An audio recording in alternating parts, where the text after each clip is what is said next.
I told that book learning lady when she was teaching me how to count, I only need to go to 4 because that's all the gears I'm grabbing.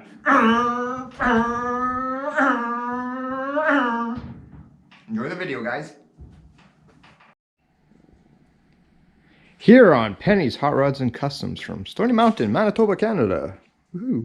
Anyway, since last time you guys seen this engine, really not much has changed. I found I got pulleys and whatnot. They're bolted on. They all lined up. They work good.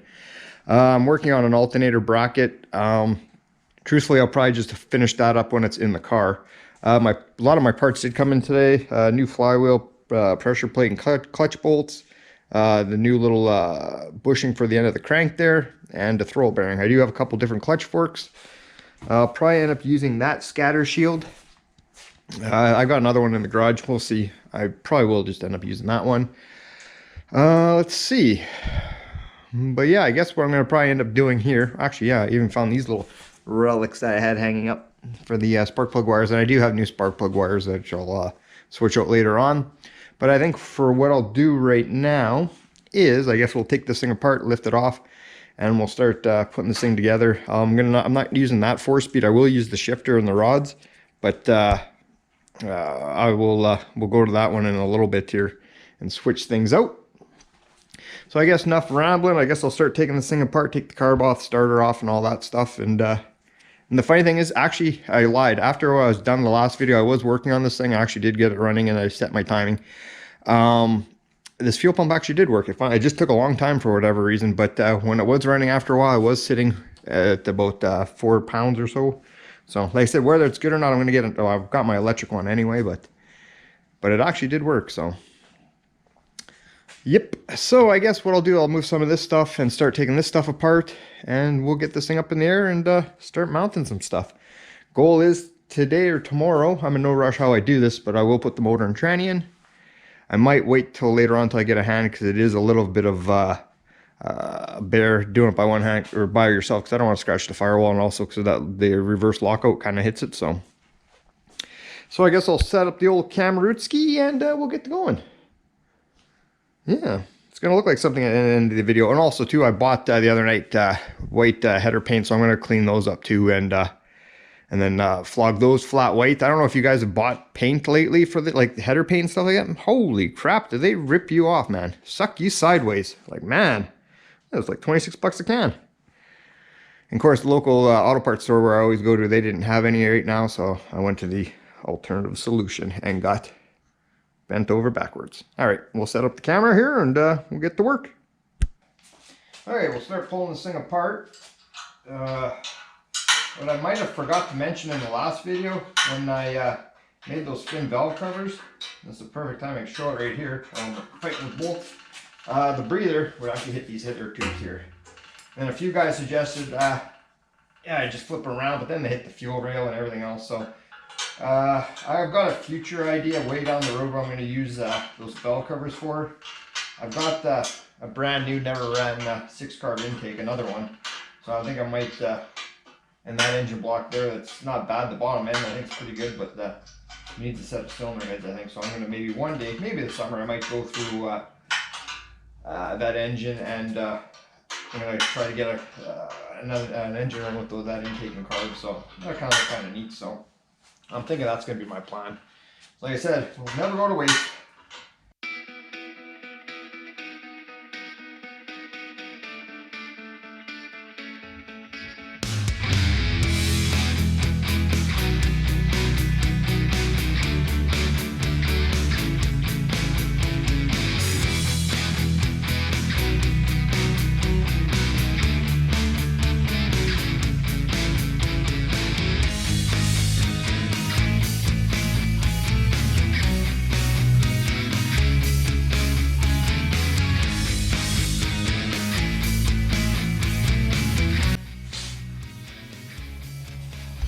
Okay guys, as you can see, she's stripped down. So yeah, I guess what I'm going to do now, I'll get some proper bolts to bolt that plate on. We'll start taking it off and we'll go from there. But yeah, I don't think my gaskets were sealing too good when I bolt them up, so they were just cheapy gaskets. So that's what I had laying around here, so I'll clean that up before I put the new ones on. But yeah, so we'll be back.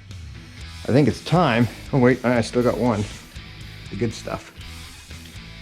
You only do, you only drink cherry or vanilla Coke when you're working on the good stuff here. So sorry, Derek, you can have your lousy cherry Coke. You too, Chris. All right. Okay, so I just got back from Derek's. I visited with Derek and Chris for a bit. They were working on the Studebaker. I borrowed Derek's torque wrench, or somebody's torque wrench anyway, because I couldn't find mine. So I'll torque this guy on. A little tech tip: when you guys are doing the scatter shield, and yes, I'm running a scatter shield because I usually wind my stuff up a little bit. And like I said, in my 55, I've hit 6,500 RPM shifts many times and whatnot. So this will be no different. So anyway, I kind of grown attached to my legs because I got beautiful legs. And I've got 10 toes, so I kind of like them. So anyway, before I torqued anything down, I had made sure, and somebody modified this, because I bought this one with the transmission, but somebody kind of cut this out, and I just kind of cleaned it up a bit, so that way the starter will fit. So just make sure, you guys, when you do this, make sure the starter will fit, because if not, it's a lot of grinding, and I hate to say it, it's all going to come apart because there'll be shavings in your clutch. So the starter does fit that. Like I said, the gentleman before me did hog all this out. I just kind of cleaned it up. I do have this scatter shield that I bought, but for whatever reason this part got cut off, and I need that part for when I made my bracket, so I'm just going to use this scatter shield. So that's the plan. That one's nice and new and never been used, but hey, we'll use this because I'm not sure exactly why that got cut off. Wasn't me, but so we'll use this guy. So I guess I'll set this up. I'm going to set the torque specs. The flywheel gets torqued to, I do believe, 75 foot-pounds, so I'll do it in 3 stages. Bring it up, and I'll put thread lock on everything, so we'll get that done and over with. Then we'll do the clutch. I'm still debating if I'm going to use this clutch, or I've got that puck style clutch somewhere around in here. It might be one of the drawers. I'm debating. They're both for 10.5-inch clutch. This is the 3-finger style pressure plate I'm going to be using. Everything's haze. But I'm probably just going to go with this guy. I know my heart says go with that puck style clutch, but we'll go with this one. Do with what we know. So I guess I'll set this up and I'll just start torquing this stuff up. Oh! So anyway, that's that in a nutshell. So I'm just putting thread lock on. Like I said, then I'll torque everything, and then before I put everything together, we'll give it a good degreasing with brake clean. That's a little bit too much. So yeah. And I did install a new pilot bearing, so actually I didn't have to. The gentleman, he already installed one, and then it was new. So oops, that's a little bit too much. So I got a new bearing anyway. Actually, I found I've got 2 or 3 anyway kicking around. So well, let's see if we can do. Ooh, not as much. So yeah.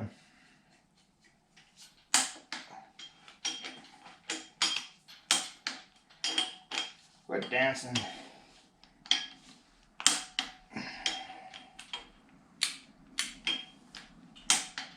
All right.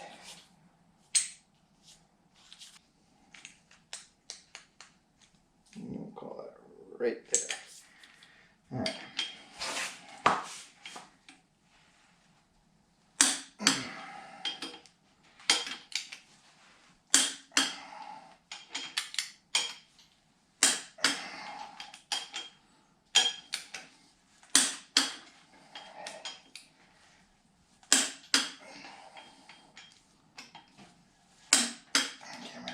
That one or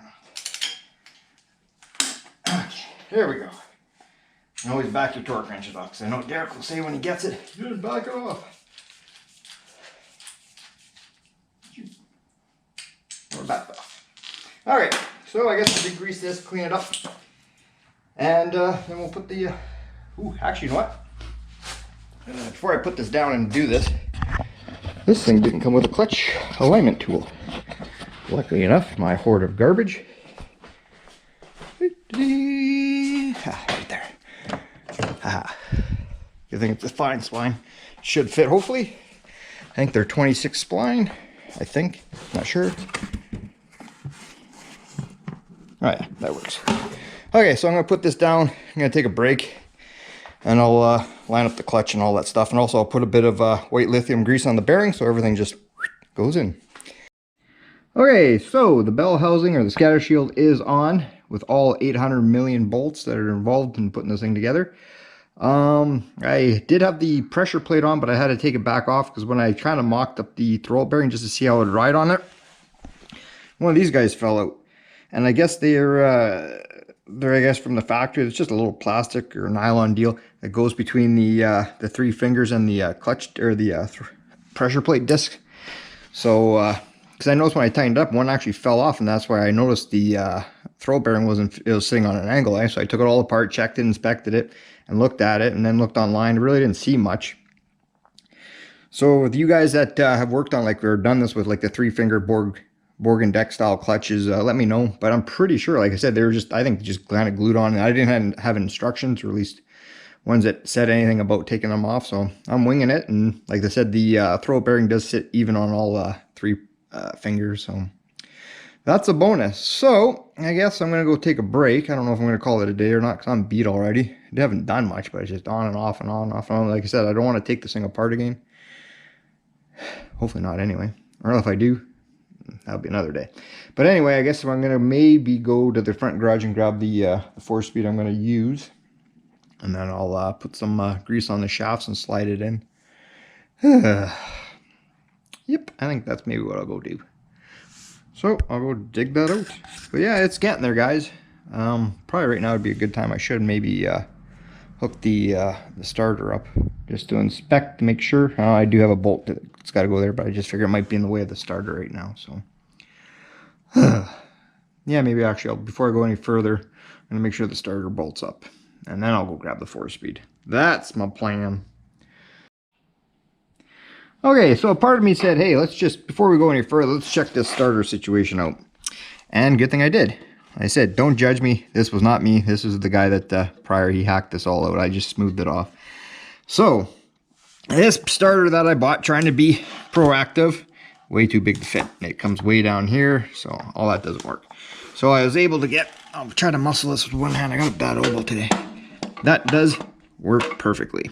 So, I'm going to have to get a new starter. That's going to work for a standard. That's smaller like that. So, of course, I bought 2 of these. One for this and then one for the 55, because I think last year is starting to act a little funky. So, trying to be proactive. Of course, that's got a scatter shield. So, that starter's not going to work. So, I'll have them in stock. One will work for at least for the white 61 Pontiac. So, that's an onion in the ointment. But hey, at least I checked it right now. So, won't have to come apart. Hopefully. Hopefully. And 2 things I noticed, well, not noticed, but I did find my clutch here. And I said I wish I would have known more about these things, because I did kind of measure it up, and it would ride, like it's for a 10.5-inch clutch, and it would work for the pressure plate, but I just don't know. I don't think these things are really meant for the street and whatnot. The old puck styles. I think it'd be cool, but I just don't have the cojones or the knowledge right now, or I didn't bother looking into it to see if it actually would work for the street. And if one Mr. I'm not sure if this would have worked, but for one Mr. Dan at Double D there, when he was having his hydraulic throw bearing problems, this might have worked for him. I forgot I even had it, and then, like I said, I watched his video and then realized that he had problems with a throw bearing hydraulic, so that might have worked for him. Maybe, maybe not, but here's the part number. But I think he's already got it all figured out anyway, if I recall, through his text.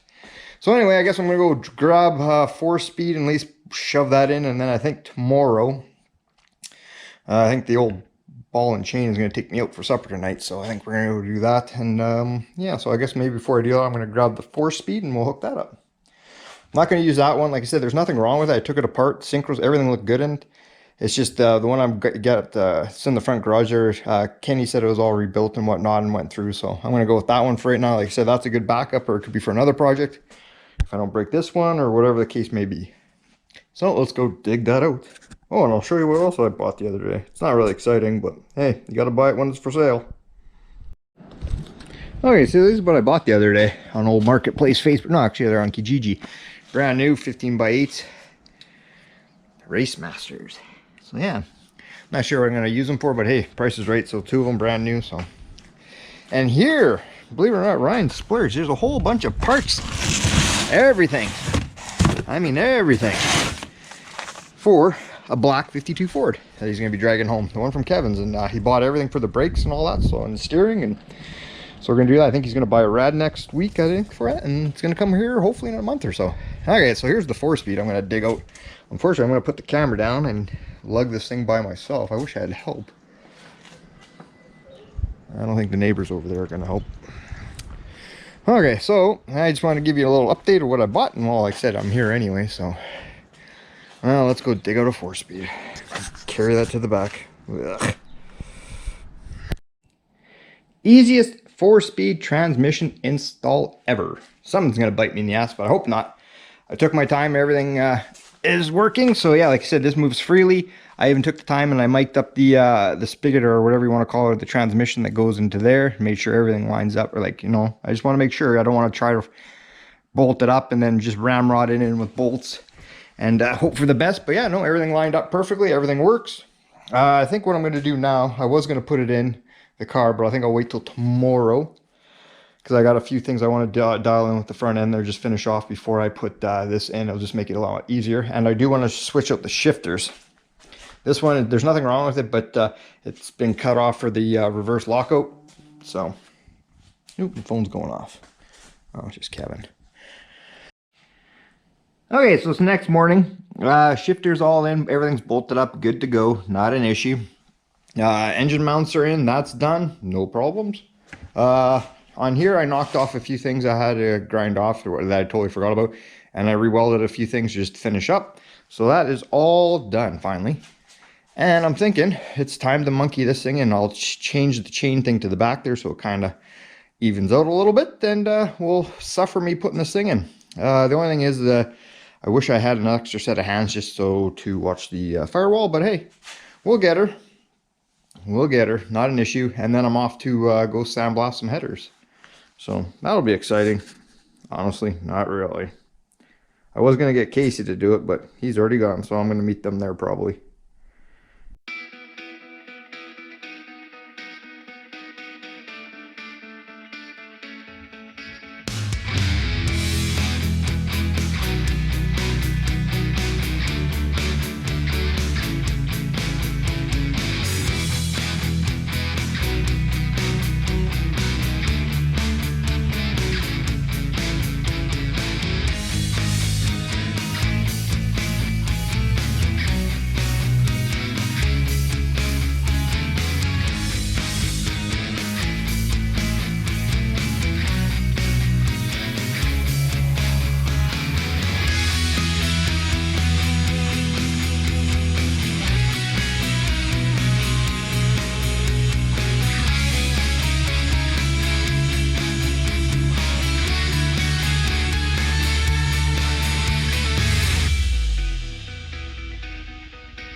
A little bit of a struggle, especially trying to do it by yourself there. Transmission was just the mount was bothering me and hicking me up, so, and then trying to hold it straight, as you've seen. So yeah, so it's in there. I'm gonna find some proper bolts. I just want to put them in there, that way they're just held, but I'll go measure up and get some proper bolts. So yeah, getting there. And then I'll go grab that, we'll bolt those up. I never noticed, but I never mocked this thing up before with a fuel pump, but there's literally, like, I'm not using this fuel pump anyway, but there's literally, I don't think you can even put a, I'll have to take it off. I don't think you can even put a piece of paper in between there. So yeah, I'll jack that back up and I'll take it off. Like I said, I've never ever mocked it up with a fuel pump. And I hate to say it, I might cover everything up and I might do something with here, because you never know if one day on the side of the road you need a fuel pump gives up and you got to put a mechanical on here. So just thinking ahead. So yeah, I never even thought about that one. But yeah, that's close. So, alrighty. Well, I'll go find some few bolts and we'll take that guy off and we'll do the tranny and we'll be back. Yeah, sorry for the struggle there, but man, whew. I'm sure Chris will put some soothing music into it, so it's starting to look like something. Okay, so it's bolted in. I haven't done the tranny mount yet. I'll do that in a little bit, but before I take off here, I did put the motor mounts in. Like I said, guys, when you're doing this kind of thing, put lock washers. I'm just saying, unless you have locking nuts, but you know, you don't want to be driving and, you know, and the bolt falls out for your engine mount, you know, no good will come of that. Anyway, and that's, like I said, I put the distributor cap in, plenty of room, lots of movement under there, so that's not an issue. That was kind of what I was worried about, but hey, it's good. I'll put a plate on for the fuel pump, but like I said, I might tarp this all up and I'll maybe heat this up and bend it in, and just saying, just thinking ahead of the future there. Yeah, sure looks pretty good there. Oh, a funny fact too. Two things before I take off here in a minute. I tried pulling the cherry picker out. Of course, these tires are a little bit smaller than what I had on there. And it's like kissing your cousin. It ain't right. The A-frame or the cherry picker wouldn't come out. It would kind of come out if I had another body here. We could have lifted it and got it. So I just put a jack underneath and wiggled it out. But yeah, it was just like that close. So not a problem. And then, hey, I want to thank the all-star of this whole build. Ugh, this Kia piece of wood acts as a Bondo board, no more. And it rested my engine so it wouldn't be on the concrete. So yeah, go to Kia, people. They sell them. Actually, it's just left over from a shelf that I didn't need. So anyway, enough rambling here. I guess I'm going to go grab that header, and we'll go scuff them up or sandblast them, and then I'll paint them. That's the plan. We're getting there, folks. Starting to look like something. It's going to look good with those headers and everything else. And then apparently tomorrow, I got my message. My stuff will be here at work, so... It's the only reason I'm actually looking forward to going to work tomorrow, because my stuff will be here. So that's a bonus. So we'll go sandblast and make these headers look nice.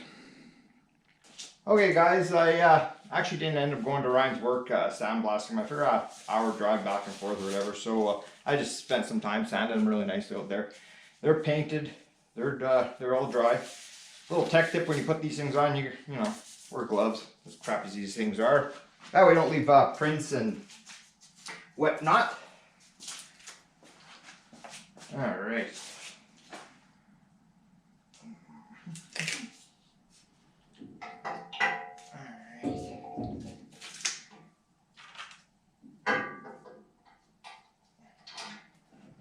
Thing is, I don't have header gaskets here, at least none that I would actually run per se. So I'm just gonna put a few bolts in here just to snug them up. And tomorrow night I'll go in the city, or after work I'll choose, or I'll go with the guys and we'll go pick some gaskets up. But like I said, I've got a couple here and I wouldn't run them.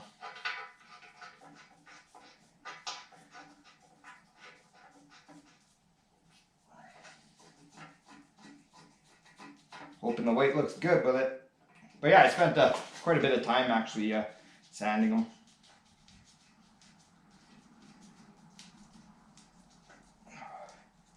Even splurged and bought new header bolts. Like I said, I got a container of them. Yeah, see, they weren't quite exactly set up, but that's okay. I was getting anxious.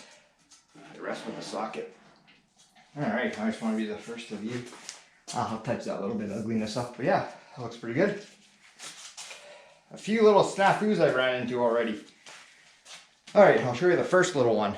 Actually, I think it is the only one right now. When I mocked it up, I had obviously a different intake. I put this carb on, and my adjuster for the float, it's not touching, but it's gonna touch. So, and I wanted to run a different, like a 1-inch spacer, one of those super sucker dealies. So what I'll end up doing later on, I'll tarp this up, and I'll cut this out or whatever, and I'll massage it down. But yeah, that kind of sucks, but all part of it. Even if I wanted to leave it like this, I couldn't run it without a spacer, because the this part's hitting the intake there. So all part of it, so it's not a big deal. And like I said, I already put a plate off, or a block off plate on that. It's nice to have stuff in stock. But yeah, ooh, that looks pretty snazzy, eh? Woo! So we'll put the other header on. I did put these guys on for my spark plug wires. Yet again, probably since Tuesday night, we'll go, hey guys, we'll go to our local auto parts store and I'll get some wires too. As long as header gaskets. Oh, there goes more money. Hey. It's all the little things that are starting to cost. But yeah, does that look good though, eh? Really happy with that. So I'll cinch that up a little bit better, and yeah, looking like something. Yeah, I'm just basking in the glory. Like I said, a lot of this stuff I've been saving. Actually, here, while I got you, before I shut the camera off, I'll go grab. It's another little nostalgic thing I've been keeping. I'm not even sure what cabinet. Aha. All right, guys, prepare a Mallory NOS high voltage coil. Girls, if you need to leave the room to relieve yourself, that's okay. But yeah, I'll open this up. But yeah, brand new, never been opened. So it's the last one I have in stock. I had another one that was NOS that was on the 55. And I got this guy. So yeah, I'm not sure where I'm going to mount it, but I will probably end up putting it somewhere over there-ish. So I think before I put the header on, I'll figure this all out and put it on. Yeah, so been waiting. Long time coming for that, guys. Long time. But yeah, I'm just basking in it. It's pretty neat. I don't have an air cleaner. I was going to run a velocity stack. Actually, I forgot to ever buy one. So if, later on when I go in the house, I might grab one off that tunnel around there just to see what it looks like. Because I don't have enough room to run a big air cleaner. So I figure a velocity stack, and I can just cut it to the height I want it for the hood when I cut a hole in it. Or if not, I just run a small little air cleaner. We'll see. We'll see. But anyway, I guess I'm going to figure out this coil and mount it. And yeah, we'll be back. We'll bolt that other header on. So yeah, I'm pretty happy with all this. Finally, it's starting to look like my vision here. Finally. Alrighty, guys. Thanks for being patient. Okay, guys, so I pushed it outside. Just wanted to see what it looked like out in the sunlight. And also, too, I want to clean up the garage and sweep up and move a few things around, make some more room in there. But yeah, that's what it looks like. Those bright looking headers and all that stuff.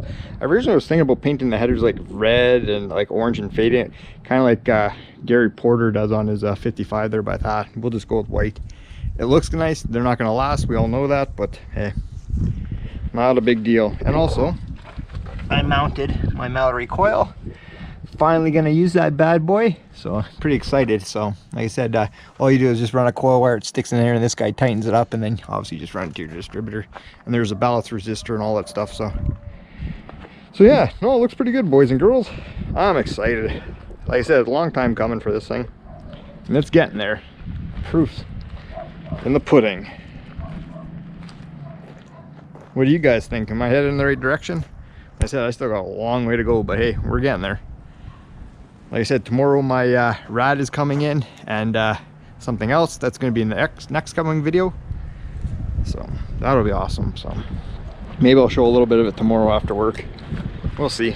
But anyway, I'm going to go sweep up the garage, clean up. I'm going to put that other transmission and bell housing in the other garage and just clean up a little bit, and maybe even turf out that old 305 small block. We'll see. But yeah, it's getting there, boys. It's getting there. I'm excited. Well, it's the next day, and it didn't go as I planned, that's for sure. My parts never showed up today. I waited and waited. I got the email they were supposed to come. Part of it came today to work, but the other 4 parcels did not. And what I was going to do tonight was test fit and start working on my rad to make it work, but that's not going to happen. So that'll be in the next coming video. The stuff that I really wanted, part of it came today, so the rest should be here tomorrow. So you'll have to wait till the next video to see all of that. But anyway, at least it's starting to look like something. I'm pretty happy, actually really happy. But I think that's where I'm going to leave this video. So guys, thanks for watching. As always, like, share, subscribe, leave a comment, good or bad. Share it with the milkman, the girl down the street, whoever's listening. Be muchly appreciated. So I guess we'll catch you on the next one. Later. Adios.